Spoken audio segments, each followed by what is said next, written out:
예, 댓글창에서 최훈성님이 간첩을 대한민국의 총수로 만들었잖아요. 그런 얘기 하시는데 참 그 문재인은 공산주의자다 뭐 이런 얘기도 대놓고 해야 되는 그런 상황이 자꾸 벌어지고 있지 않습니까?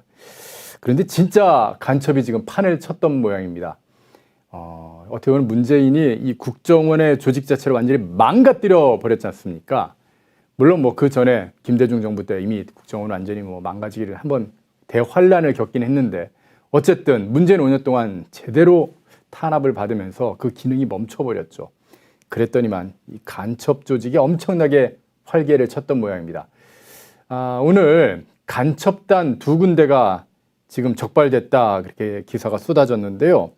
도대체 이 간첩단들 뭐 한길회라는 둥, 민중자주통일전이라는 둥 온갖 얘기가 있는데 어떤 것인지 안보 전문가시죠. 유동열 자유민주연구원 원장님 전화로 연결해서 자세히 들어보겠습니다. 원장님 나와 계십니까? 예, 안녕하십니까? 예, 안녕하세요, 원장님. 지금 뭐 한길회다. 이거 한길회는 제주에서 활동하는 간첩단이고요. 그리고 민중자주통일전이 이건 또 창원에서 활동하는 간첩단이라는데 도대체 이런 간첩단들 참, 와, 어떻게 이렇게 간첩단이 활개를 쳤는지 모르겠습니다. 이게 어떤 조직들인가요? 예, 지금 이제 그 문재인 정권 5년 동안에 네. 저희 그 간첩을 검거해야 될 이러한 기능을 가진 국정원이라든지 또는 경찰, 보안경찰, 지금은 이제 안보수사 경찰인데요. 또는 기무사, 이 방첩 요원들이 제 기능을 못했습니다. 그래가지고 이 간첩 잡는 게 마치 남북관계 개선을 해치는 이러한 그 악성암처럼 보는 그런 시각이 있어가지고요. 예. 실제 간첩 혐의를 확보하고도 간첩을 못 잡은 겁니다. 지금 그 2021년에 적발된 청주 간첩단도 이미 2018년에 이 간첩 혐의 사실을 완전히 포착하고 사법 처리에 들어가려고 그랬는데 당시 국정원장이 이 남북관계에 악영향을 미친다고 좀 보류하자. 그래가지고 보류하다가 지지를 끌어가지고 겨우 2021년 정권 말기에 사건을 한 거거든요. 그래서 지난 이 5년 동안에 문재인 정부 5년 동안에 이 간첩 활동하는 세력들하고 이 간첩들한테 포섭돼서 국내에서 활동하는 세력들이 그냥 내놓고 노골적으로 활동을 했습니다. 이런 공안기관, 우리 안보수사기관에 전혀 제지를 받지 않고 그래도 이제 정권이 바뀌었지 않습니까? 예. 이 정권이 바뀌어서 이제 드디어 소신껏 대한민국의 안보를 위협하고 그동안에 우리 내부에 잠입했던 이런 세력들을 지금 적발하는 일환이 바로 이번에 제주 간첩단 사건입니다.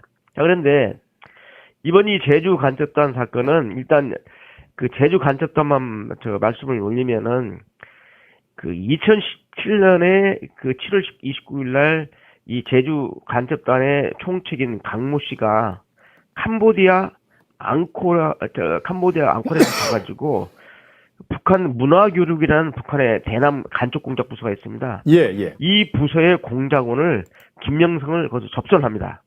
접선을 해서 이 빠른 시일 내에 우리 제주 지역에다가 이러한 혁명적 지하지도부를 구축을 하는 지령을 받죠. 그리고 이제 8월 1일 날 귀국을 합니다. 다시 제주도 와서 이 총책인 강모 씨가 이제 그 조직원들을 모아놓고 딱 조직원은 3명입니다. 이 조직의 항상 뭐냐면 그 부분별 3개 부분인데 노동 분야를 담당하는 총책이 하나 있고요. 또 당 부분, 진보당 부분, 이 말이 진보당이 이게 좌익정당이거든요. 종북 좌익정당. 그 다음에 농업 부분을 담당하는 3부분이 있는데 여기서 이제 북한이 2020년 8월 19일 날 어떤 강령 규약을 하나를 합니다. 주체사상을 지도 이념으로 하고 북한의 민족해방, 민주주의 혁명 이념을 노선으로 하는 지하조직을 결정을 하고 그래서 바로 이제 그 조직 명칭이 히읗기억히읗입니다. 그런데 이 히읗기억히읗이라는 것은 한길화라고 하는 초성과 일치하지만은 실제로 이 북한하고 계속 교신한 그 지령문 보고문 지령문을 보게 되면 2022년 9월 24일 날 한길회를 결성했다고 보고를 합니다. 그런데 이것은 노동 분야의 조직이 한길회고요. 이후에 상부 조직인 바로 그 히읗기억히읗인데 정확한 명칭을 좀 특정할 수 없습니다. 그래서 이 정확지도 않는데 이 시각적인 것을 한기라라고 특정하기가 뭐하기 때문에 그대로 쓴 겁니다. 예. 그래서 이 조직이 이미 됐는데 중요한 것은 최초로 그 포착된 것이 2017년 7월 29일 캄보디아인데 사실은 그 이전부터 그러니까 이제 조선일보에서는 5년 이상 된 조직이라고 그랬는데 실은 7년이 넘는 조직입니다. 어허. 그래서 해외에서 포착된 게 혐의를 확실하게 된 게 이제 2017년 7월 29일이고요. 그래서 이 조직은 7년 이상 안악한 조직이고 지금까지 활동을 해왔다. 이렇게 보시면 되겠습니다. 예. 근데 이런 그 뭐 한길회든지 민중자주통일전이든지 이런 조직 말고도 그동안 대한민국에서 정말 진짜 서치고 다녔던 이런 대남 간첩들 그렇게 많다면서요? 예, 우선요. 지금 이번 이 제주 간첩단과 직접 연계가 있는 조직이 지금 창원에 있습니다. 지금 일부 언론에는 그 조직 명칭이 지금 그 잘못 나와 있는데요. 거기 다 정보가 없으니까 그렇겠죠.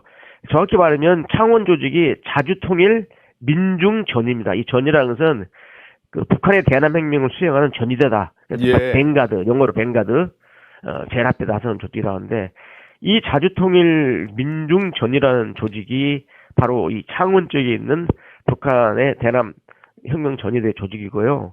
그 다음에 지금 명칭을 특정할 수는 없지만 수사 중이기 때문에 이 전북 쪽에서 암약하는 조직이 있습니다. 그래서 작년 11월 19일 날 동시에 11월 9일 날 동시에 이 세 군데하고 서울 일부를 직접 동시에 압수수색을 했어요. 어허. 예, 그래서 이 서울에 있는 조직과 전북 조직, 창원, 진주, 이 경남 조직하고 제주 조직이 연계를 맺고 있는 조직입니다. 이렇게 보시면 되겠고요. 왜 자주통일 그 민중전이냐? 이 자주통일 민중전이는 2021년 적발된 청주 간첩단의 공식 명칭이 자주통일 충북동지회입니다. 예. 그분이 얘들이 이렇게 자주통일이란 말 쓰냐는데 북한의 그 대남투쟁 3대 과제가 자주민주통일, 일명 자민통이라고 해요. 약칭해서 예. 정권에서는. 이 자주는 반미 자주화, 미국에 반대하는 투쟁. 그 다음에 민주는 반파쇼 민주화, 바로 파쇼 정권에 반대하는 투쟁을 하고, 세 번째는 통일인데 연방제 통일 투쟁을 한다는 이런 의미로서 이 자주민주 통일이 북한의 3대 투쟁 과제인데 바로 이 북한의 3대 혁명 과제를 남한에서 충실히 수행하는 조직이라고 해서 자주통일 민중전이 이게 창원조직 이름이고요. 청주 간첩단은 자주통일 충북동지에 이렇게 나오는 겁니다. 그래서 예. 지금 언론에 나온 명칭이 잘못된 명칭이라는 것을 말씀드립니다. 예, 알겠습니다. 아유, 어쨌든 이 간첩단들이 대한민국에서 굉장히 활개를 쳤다 그렇게 볼 수 있는데 저는 그 간첩단 간첩 천국이죠. 예. 지난 그 노무현 정부 5년 동안에는 이 네. 간첩 천국이었습니다. 간첩이 있어도 그렇습니까? 간첩을 못 잡으니까. 예. 특히나 이제 저는 그 과거 1심회 사건이라고 있었지 않습니까? 예. 그 1심회 사건과 이번 그 이 한길회 뭐 히읗 기억 히읗 이 한길회 간첩단하고 굉장히 유사한 점이 많다 그렇게 들었는데요. 어떤 점에서 이렇게 유사한 건지요? 예, 이제 1심에보다도 네. 2011년 적발된 청주 간첩단 사건을 보면은 네. 이 청주 간첩단 사건이 아주 판박입니다. 그 어허. 패턴이. 그러니까 해외에서 북한 공작원만서 지령을 받고 왜 그러면 과거 2000년 이전에는 북한에서 직접 난파건첩이 측파 국내로 들어와가지고 육상이나 해상이나 수중으로 들어와서 직접 국내에서 검열하고 지령 내리고 올라가고 그랬는데요. 2000년 이후에 북한이 6.15 공동선언 등등을 해서 이 측파간첩이 건거되면 빼서밖에 못하니까 예. 제3국을 해외를 우회해서 들어온 간첩들이 이제 활동을 하고요. 예. 또 최근에는 해외로 불러들입니다. 국내 간첩단을 해외로 불러들여가지고 어허. 지령하다라고 이렇게 자연스럽게 해외여행 일하러 나가가지고 직접 북한 공작원 만나서 하는 건데 아예 바로 해외에서 청주 만나는군요. 간첩단. 예. 예. 청주 간첩단은 첫째 똑같이 그 세 차례 포착을 했는데요. 중국에서 두 차례, 그 다음에 캄보디아, 그 청주 프놈펜에서 접촉을 했습니다. 지금 이 제주적 간첩단이 시극적 것은 지금 공개된 게 이래지만 실제로 그 100% 공개를 안 했거든요. 압수수색 영장에서. 예. 이게 지금 3회 이상 해외에서 북한 공작원하고 접전을 했을 텐데 여기 영장에 담아있는 것은 압수수색 영장이기 때문에 1회만 특정을 했어요. 예, 이제 그게 이제 2017년 7월 29일 접선한 것이고요. 그래서 해외 두 번째는 뭐냐면 국내 운동권입니다. 이게 북한의 직파 간첩이 와서 국내 운동권을 포섭해서 어허. 국내 운동권이 새끼를 까는 거죠. 어허, 이런 예. 식 패턴이고요. 그 다음에 세 번째 투쟁 형태를 보면 반미, 반정부, 반보수 투쟁을 하는 것이고, 그 다음에 얘들이 또 직접 얘들을 조종하는 그 북한의 간첩 조직이 225국, 지금은 이제 문화교육에서 명칭만 보면 마치 남북 교류하는 남북 교류하는 것 단체처럼 같은데, 보이거든요. 하지만 실제는 간첩 조직 이름입니다. 예. 문화교육이고 그 상부서는 뭐냐면 이제 쭉 나오는데, 그러니까 좀 이따 그 말씀드리고요. 그 다음에 투쟁하는 패턴도 같고요, 예. 지령도 같고, 그래서 이게 완전히 쉽게 말씀드리면은 청주 간첩단의 판박이고, 그 전으로 가면 2006년도 1심인데 1심에는 그 총책인 그 이정훈이가요, 총책은 마이클 장이가요. 마이클 장이 그 캐나다 국적의 시민권자예요. 네. 그래서 시민권자인데 해외에서 포섭이 됐거든요. 예. 장 마이클. 근데 이번 경우에는 해외에서 포섭된 게 아니죠. 해외 시민권자를 해외 공작에 포섭한 게 아니라 국내 운동권의 핵심들을 포섭을 해서 해외로 불려서 공작 지령을 내려고 한 거죠. 그래서 청주 간첩단과는 아주 똑같습니다. 투쟁의 형태라는 일증들이. 예, 예. 아니 문재인 5년 동안에 나름 문재인이 뭐 김정은과 사진도 좀 찍었고요. 그리고 뭐 좀 뭐 원하는 거 다 들어줄게 그러면서 굉장히 유화 제스처를 많이 취했거든요. 그랬는데도 불구하고 이렇게 간첩단을 계속해서 내려보내고 뭐 해외에서 교육시켜서 다시 또 난파하고 이런 짓을 하는 거, 도대체 이런 목적, 이들의 활동의 그 어떤 목표는 도대체 뭔지요? 그러니까 북한 김씨 집단의 북한 김씨 집단의 실체를 제대로 몰라서는 겁니다. 이게 남북 화해 국면이니까 간첩 공작을 안 할 것이다.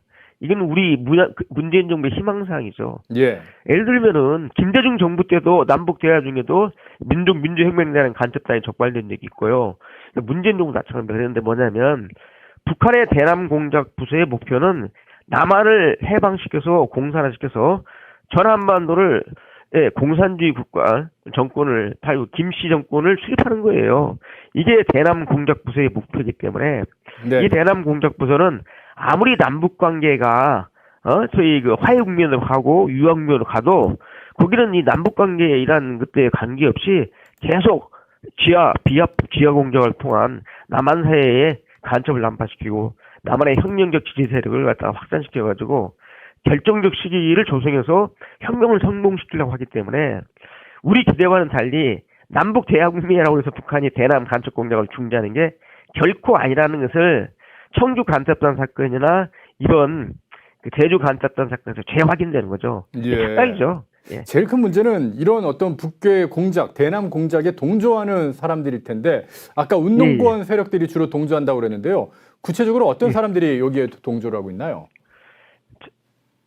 대한민국의 헌법적 가치인 자유민주주의나 또는 그 시장경제나 법치주의를 우선시하는 이런 건전한 대한민국의 자유민주 시민은 이런 간첩들에게 동조를 않죠. 그럼 누가 동조하느냐?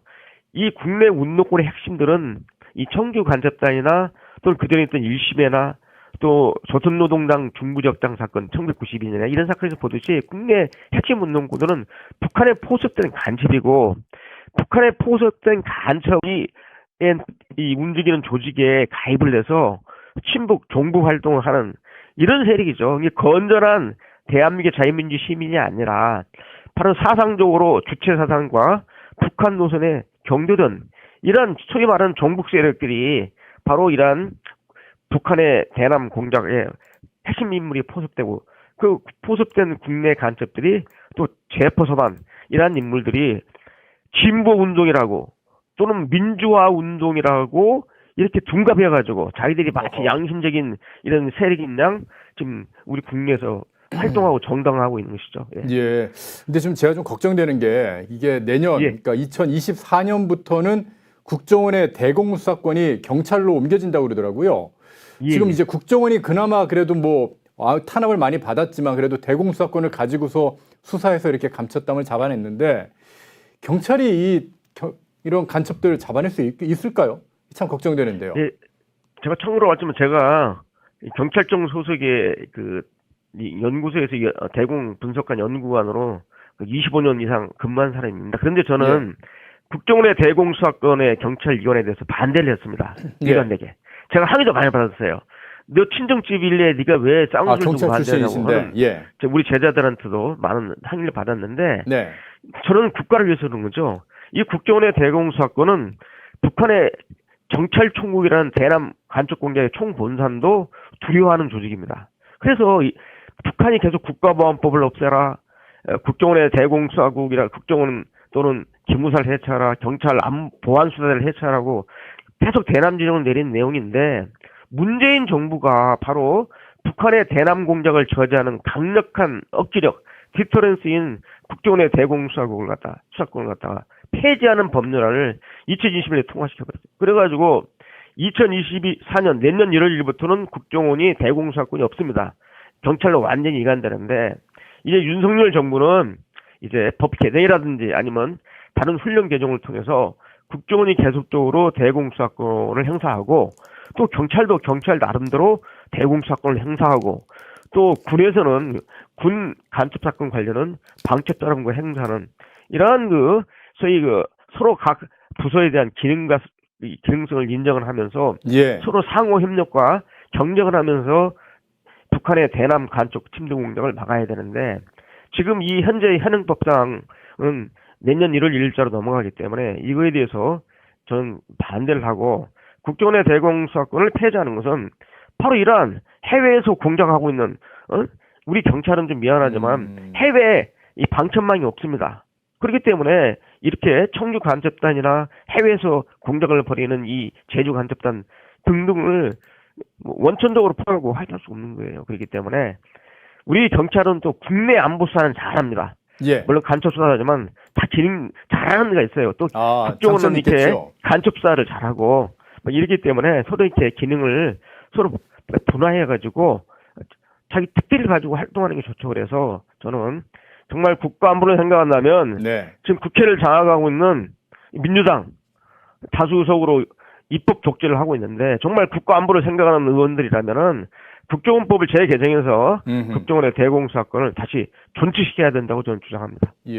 경찰 출신이심에도 불구하고 경찰이 대공수사를 전담하게 되는 것은 굉장히 큰 부담이 될 것이다. 잘하는 분야가 있으니까 이거는 어디까지나 국정원이 하는 게 좋을 것이다. 그런 말씀을 해주셨습니다. 국정원도 하고 경찰도 하고 합니다. 알겠습니다. 정말 진짜 이게 아침에 참 이재명도 중요한 사건이었지만 저는 사실 이 사건이 훨씬 더 큰 사건이라고 생각을 하거든요. 한귀라든지 민중 자주 통일 전이라든지 이 민중 전이라는 이런 조직이라든지 이런 간첩 조직들이 막 활개치는 이런 일들은 대한민국의 미래를 위해서도 반드시 뿌리 뽑아야 될 것 같습니다. 하나만 좀 꼭 말씀드릴게요. 앵커님. 우리 페널마이크를 사랑하시는 우리 애청자 여러분께 말씀드리는데요. 이번 제주 간첩단 사건에서 직접 북한이 제주 간첩단한테 지령한 내용들을 보면은 선거에도 개입하고 특히 지금 국내에서 가장 큰 운동권에서 큰 영향을 행사하는 민주노총을 장악하라고요. 민주노총. 그렇죠. 전교조를 장악하라. 이런 게 특정한 시민단체를 장악해서 북한의 영향력을 강화시키려는 것들이 실행에서 확인됩니다. 그렇기 때문에 이 국내에서 일어나는 이러한 일들이 결코 북한과 무관하지 않다는 것을 말씀드립니다. 알겠습니다. 우리 국민들이 다 깨어나지면은 아마 이런 사람들이 발붙일 데가 없을 거라고 그렇게 생각을 해봅니다. 유동열 자유민주연구원장님과 함께 이번에 터져나온 이 간첩단 사건에 대해서 자세히 알아봤습니다. 인터뷰 감사드리겠습니다. 감사합니다.